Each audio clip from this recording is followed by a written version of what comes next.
მეფემ იგი აღსაზრდელად მიაბარა ქვეყნის პირველ ვეზირს, გიორგი ჭყონდიდელს. ჭყონდიდელმა უფლისწული მამაც მეომრად, წიგნიერ ადამიანად და გამოჩენილ სახელმწიფო მოღვაწედ გაზარდა.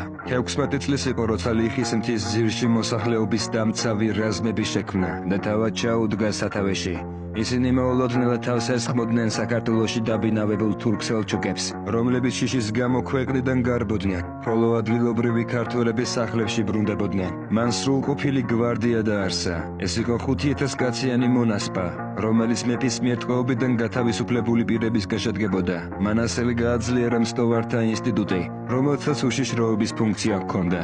1104 წელს ერწუხთან განძის ათაბაგისა და თურქთა მრავალრიცხოვანი კოალიციური ჯარი დაამარცხა. ამ ბრძოლაში მას 13 ცხენი მოუკლეს და მეოთხე საგაზე დამჯდომან სრულყო მისდგეს ომი. მე-12 საუკუნის დასაწყისში შემოიერთა კახეთი, ერწუნთიანეთი და არაგვის ხეობა. 1103 წელს გაუქმა კლდეკარის ერისთავო. 1110 წელს თურქებისგან გაათავისუფლა სამშვილდე. 1115 წელს რუსთავი. 1118 წელს ლორე და აგარანი. 1118 წელს ლორე და შირის აღების შემდეგ სომეხთა მეფის ტიტული მიიღო. 1121 წლის 12 აგვისტოს საქართველოსა და შუა საუკუნეების აღმოსავლეთ ევროპის ისტორიაში უმნიშვნელოვანესი და გენიალური ძლევაის საკვირველი შეასრულა. ქრისტიანული სამყაროსთვის დიდგორის ბრძოლა მოიგო.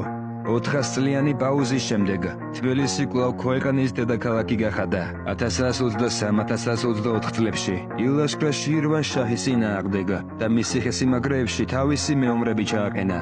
1124 წელს თურქებისგან ქართული ქალაქი დმანისიც გაათავისუფლა.